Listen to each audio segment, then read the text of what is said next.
Kad es gatavoju ēst, man vienmēr patīk lietot dažādas formas, dažādas griezt lietas, kaut kādīgi šitā, tā, savādāk, lai dzīve paliek drusiņi interesantāk. Arī garšas mainās, izskats mainās, un tu pastājies dzīve drusiņi interesantāk. Kā piemērs sīpolu lociņi, ja?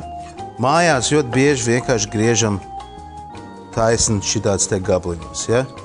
Tas ir ļoti smuki, tas ir viena forma. Bet mēs varam pamainīt vienkārši uz griezienu to, ka mēs liekam un šķērsām šitā te, mums sanāk tāds smuks grieziens, vai ka mēs paņemam to sīpoloku un ejam pilnīgi plāni, garniski un vēl garniskāk, ja, cik vien gar mēs varam.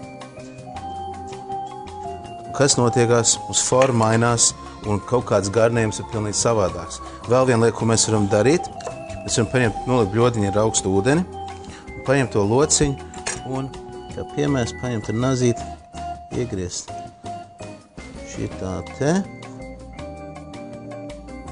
vairākas reizes, ieliekam augstā ūdenī, un viņš pats pa sevim sačokurojās un pasies, kas mums sanāk.